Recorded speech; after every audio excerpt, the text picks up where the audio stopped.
जय मसीह की दोस्तों। आज जो आप सुनने और देखने जा रहे हैं वो आपकी सोच को और आपके नजरिए को और आपके जीवन को बदल देगा। अरे विवेक, मैरी क्रिसमस। तुम यहाँ मेरे घर पर? मैरी क्रिसमस अभी। चल कहीं बाहर घूमने चलते हैं। मैं आज फुल एंजॉय करने के मूड में हूँ और छुट्टी भी तो है क्रिसमस की। अच्छा, पहले मुझे तुझसे कुछ बात करनी है। क्या बात है? क्या बात करनी है? पहले तो तू मेरी पूरी बात सुनेगा और आज मैं तुझे एक ऐसी पिक्चर दिखाऊंगा जो तूने कभी नहीं देखी होगी और जिस पिक्चर का हीरो यीशु मसीह है। भाई मैं तेरी पूरी बात क्यों नहीं सुनूंगा? तू मेरा दोस्त है, वैसे भी मुझे पिक्चर देखना बहुत पसंद है।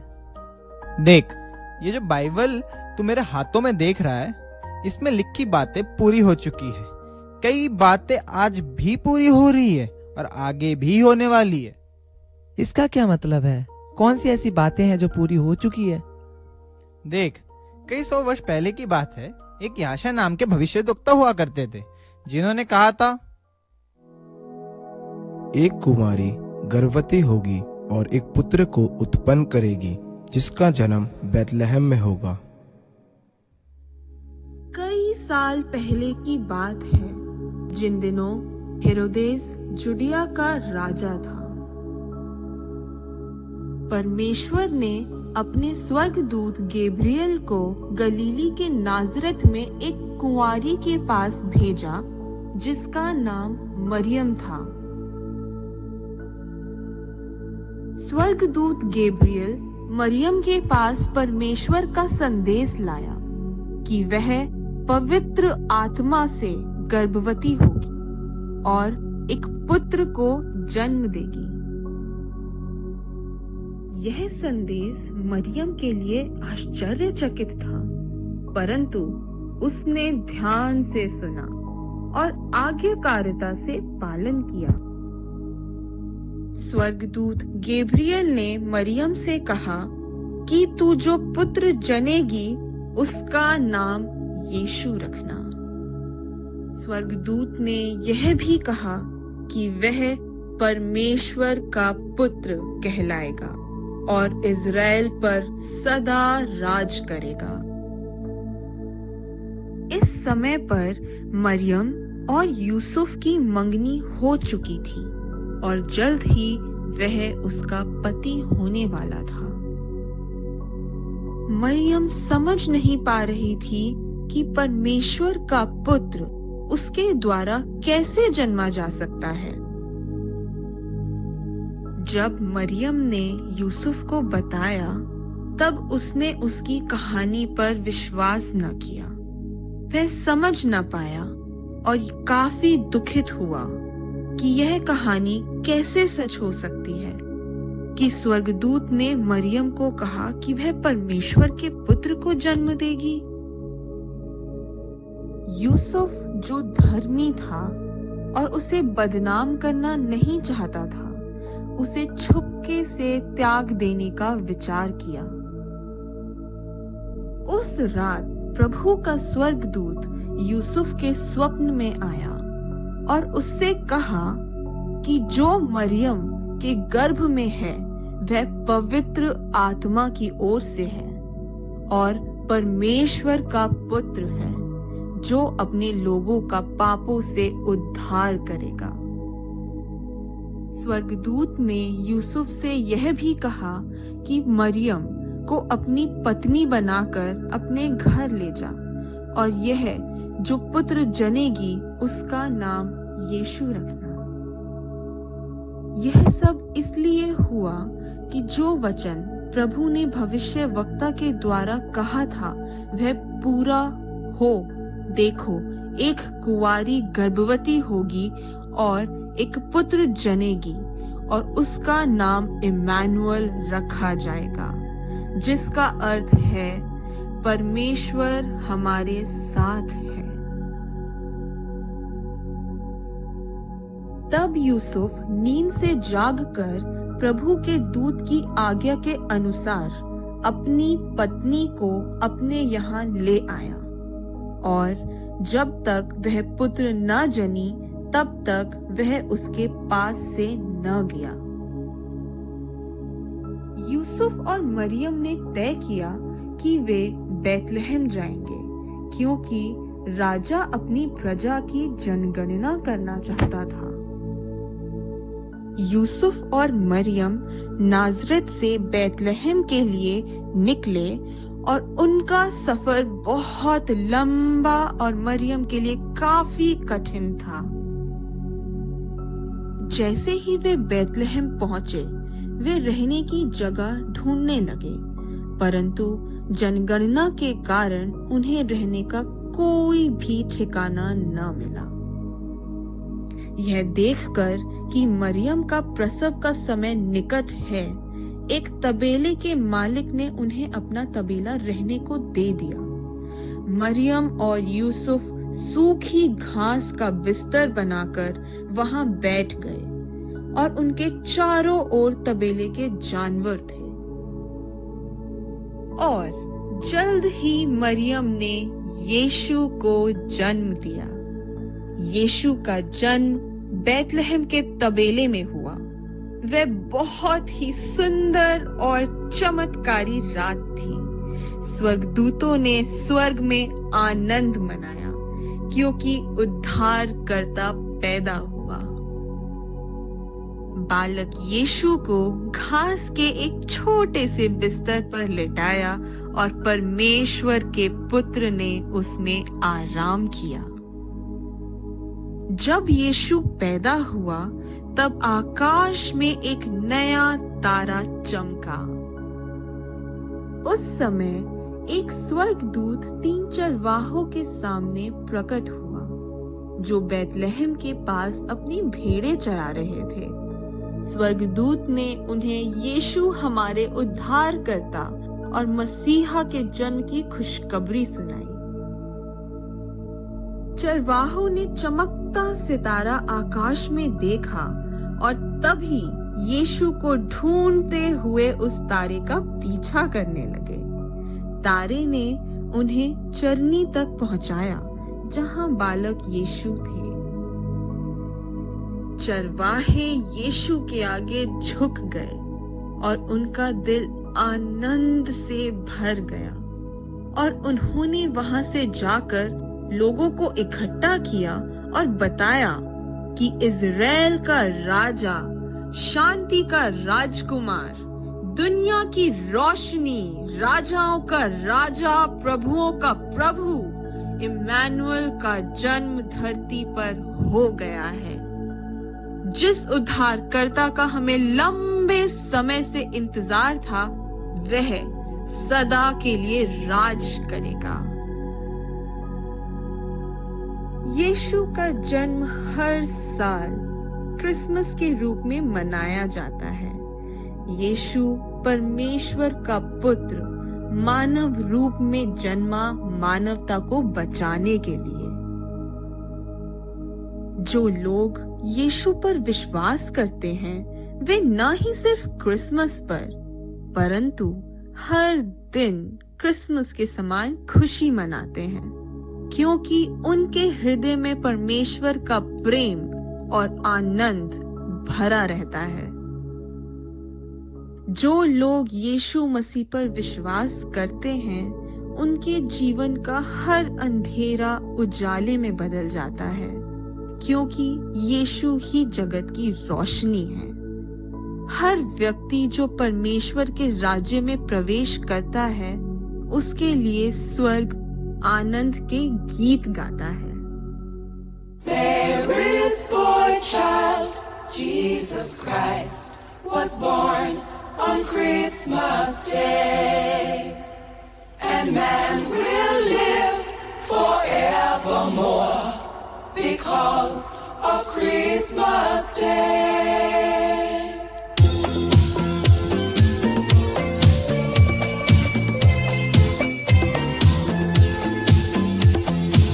Long time ago in Bethlehem, so the Holy Bible said, Mary's boy child, Jesus Christ, was born on Christmas Day. Hark now, hear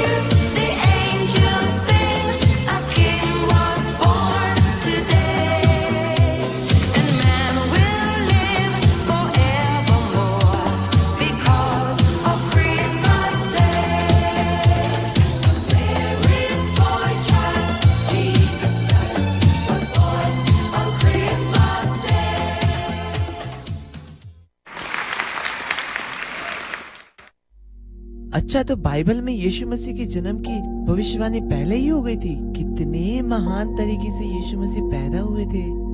सिर्फ जन्म ही उनका महान तरीके से नहीं हुआ था, उनके इस पृथ्वी में काम भी महान थे। उन्होंने बहुत बड़े बड़े चिन्ह और चमत्कार को किया, जिसकी बात भी बाइबल में पहले से लिखी हुई थी। ऐसा क्या किया उन्होंने? ऐसा क्या किया उन्होंने? देख, एक जन्म से अंधे व्यक्ति को यीशु ने देखा और उससे कहा, जब तक मैं जगत में हूँ तब तक जगत की ज्योति हूँ। फिर उसने मिट्टी सनी और उस अंधे की आंखों पर लगाया और देखो, वह देखने लगा। मुझे दिखाई दे रहा है, प्रभु आपका धन्यवाद, मैं देख सकता हूँ। प्रभु आपका धन्यवाद हो। सिर्फ छूने मात्र से अंधा देखने लगा। सिर्फ यही नहीं,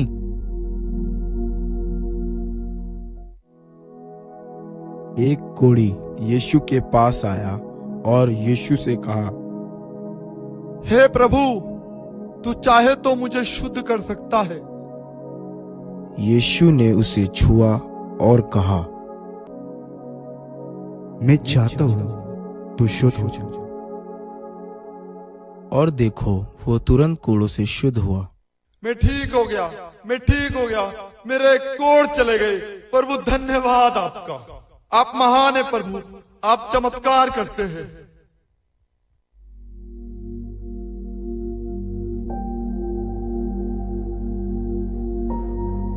यार, कितना अद्भुत है ये सुनना। काश आजकल भी कुछ ऐसा होता, ऐसी चंगाई होती। क्यों नहीं हो सकती है? यीशु मसीह पे अगर तू विश्वास करेगा तो आज भी तू और बाकी सब लोग ऐसी चंगाई पा सकते हैं। तू अगर विश्वास करेगा तो तेरी हर प्रॉब्लम का सोल्यूशन तुझे मिल सकता है। अच्छा, मुझे सिर्फ विश्वास करना होगा? हाँ मेरे दोस्त, मुझे और जानना है, मुझे और बताना यार। हाँ जरूर। मैं तुझे यीशु मसीह के एक और अद्भुत काम के बारे में बताता हूँ। एक ऐसा काम जो नामुमकिन था। यीशु मसीह 4 दिन के मरे मुर्दे, जिसका नाम लाजर था, उसके पास जाता है और पिता से प्रार्थना करता है, हे पिता, मैं तेरा धन्यवाद करता हूँ क्योंकि तू मेरी सुनता है। हे लाजर, कब्र से बाहर आ। और देखो, जो मर गया था वह जिंदा हो गया।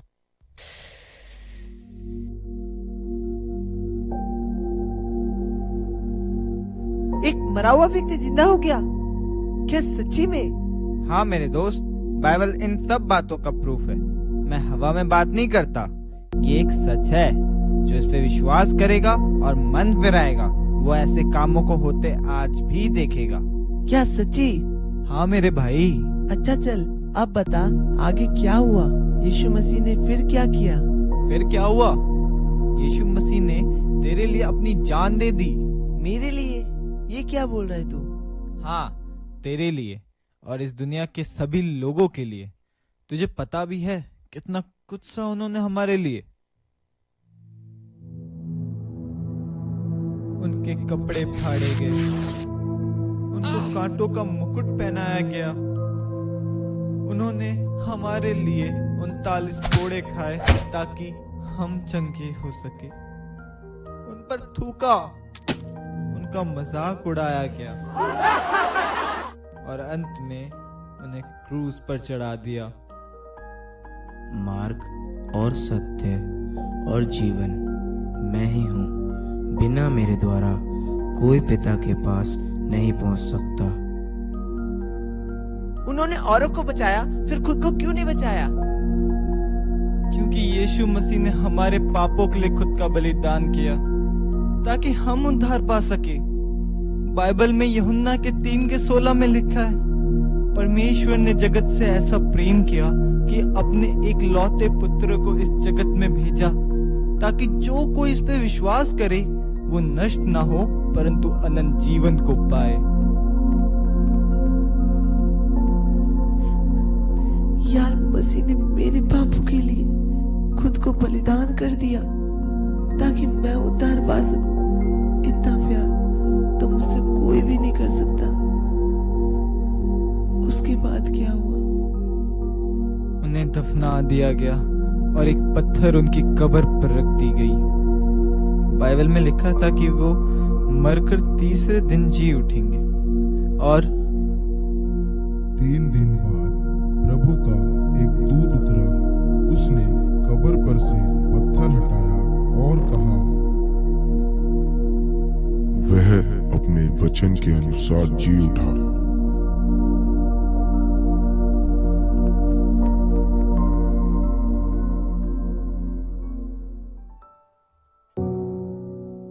और ऐसे यीशु मसीह अपने वचन के अनुसार जी उठे। उन्होंने इस जगत में 33.5 साल अपना जीवन जिया और ऐसे बाइबल में लिखी बातें पूरी हो गई। तो यीशु मसीह आज भी जीवित है? हाँ मेरे यार। तो क्या मैं उनसे मिल सकता हूँ? क्या मैं उन्हें और जान सकता हूँ? हाँ, अगर तू अपने मुंह से यीशु मसीह को प्रभु जानकर अंगीकार करेगा और अपने मन से विश्वास करेगा तो ये सब जरूर हो सकता है। मुझे बस यही करना होगा। हाँ भाई।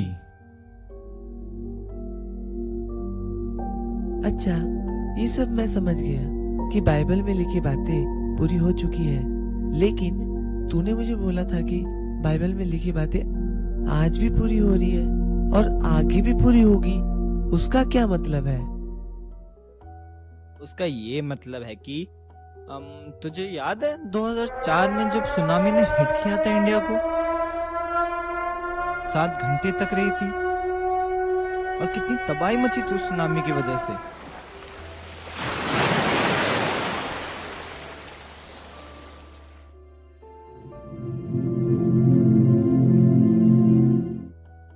और जैसे 2020 में कोरोना महामारी से लाखों लोग पीड़ित होकर मर गए, एक ऐसी महामारी जिसके बारे में लोगों ने कभी सोचा भी नहीं होगा, जिसकी वजह से लोग अस्पतालों में लाइन लगा रहे थे, हर जगह लॉकडाउन लग गया था, हजारों लोग मर गए।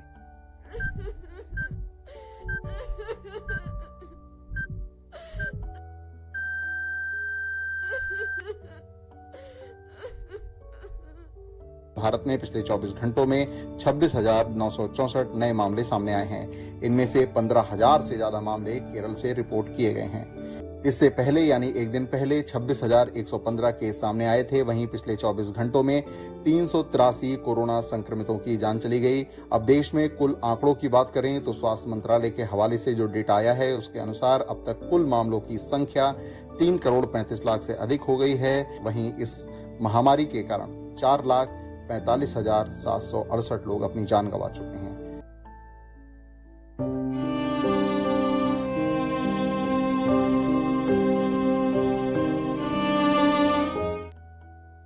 और ये जो आज देश एक दूसरे से लड़ रहे हैं, जैसे यूक्रेन और रशिया की लड़ाई हुई थी अभी, और ये जो बाकी सब आज लड़ रहे हैं, एक दूसरे को मार रहे हैं, एक दूसरे पे चढ़ाई कर रहे हैं, इधर बमबारी, उधर गोले बरस रहे हैं, उधर खून बह रहा है, उधर लोगों को मार रहे हैं, हर जगह एक खौफनाक मंजर बना हुआ है।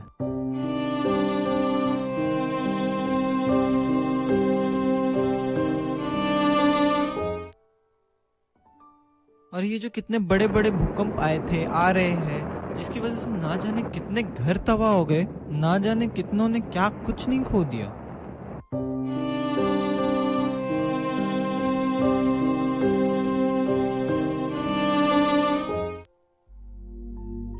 ये सब होना बाइबल में पहले से ही लिखा है। बाइबल में मत्ती के 24 अध्याय में लिखा है कि तुम लड़ाइयां और लड़ाइयों की चर्चा सुनोगे, जाति जाति पर चढ़ाई करेगा, राज्य राज्य पर चढ़ाई करेगा, जगह जगह अकाल पड़ेंगे और महामारियां पड़ेंगी, बड़े बड़े भूकंप होंगे। बाइबल ये सब बातें हमें पहले ही बता चुकी है। लोगों के बीच प्यार खत्म हो रहा है, नफरत बढ़ती जा रही है, परिवार टूट रहे हैं, भाइयों में लड़ाई हो रही है, लोगों में मनुष्यता खत्म हो रही है। अंत के दिनों में ये सब होकर बाइबल हमें बताती है और आज ये हो रहा है। ये सब होगा बाइबल में पहले से लिखा था, तो ये भी लिखा होगा अब क्या होने वाला है। अब यीशु मसीह आने वाले हैं और वो अपने लोगों को अपने साथ ले जाएंगे। कौन है उनके लोग जिनको वो अपने साथ ले जाएगा और उनका क्या होगा जो उनके साथ नहीं जाएंगे? परमेश्वर के साथ वही जाएंगे जो उनका वचन सुनकर विश्वास करेगा, जो विश्वास करते हैं कि मसीह हमारे पापों के लिए मारे गए। और जो यहाँ रह जाएंगे उन पर परमेश्वर का क्रोध गिरेगा। क्रोध? कैसा क्रोध? कोरोना जैसी महामारी में लोग जब मर रहे थे तब वो लोग वेंटिलेटर ढूंढ रहे थे, तब भी वो लोग मेडिसिन ढूंढ रहे थे, अस्पतालों में लाइन लगा के खड़े थे। लोग उस महामारी के टाइम में भी जीना चाह रहे थे। लेकिन जब परमेश्वर का क्रोध गिरेगा ना तो कोई जीना नहीं चाहेगा। बाइबल में लिखा है कि वे पहाड़ों से कहेंगे हम पर गिरो। फिर क्या सब खत्म हो जाएगा? कोई नहीं बचेगा? परमेश्वर का क्रोध उन्हीं पर होगा जिन्होंने वचन सुना लेकिन नकारा, विश्वास नहीं किया और विश्वास करके भी सही मार्ग पर नहीं चले। लेकिन जो विश्वास करेगा ना भाई, वो हमेशा के लिए जीवित रहेगा, उसका उद्धार होगा, वो परमेश्वर के साथ रहेगा जहाँ कोई पीड़ा नहीं, सिर्फ आनंद ही आनंद होगा। हाँ मेरे दोस्त, ये सच्चाई पूरी मानव जाति के लिए है। जो इस पर विश्वास करेगा उस पे दंड की आज्ञा नहीं होगी। बाइबल में जो लिखा था वो पूरा हुआ, आज भी पूरा हो रहा है, तो मतलब आगे भी पूरा होगा। मैं अब समझ गया हूँ, मसीह ने हमारे पापों के लिए अपना बलिदान दिया। उन्होंने कोड़े खाए ताकि हम चंगाई पा सके।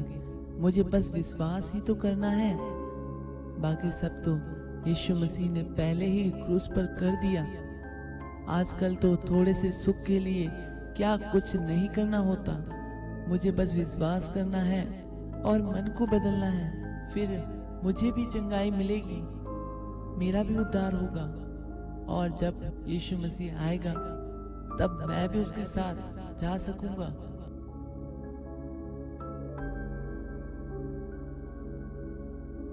आज मैंने सच्चाई को जाना, अब मैं चाहता हूँ, हे प्रभु यीशु मेरे दिल में आ और मुझे स्वर्ग का वारिस बना।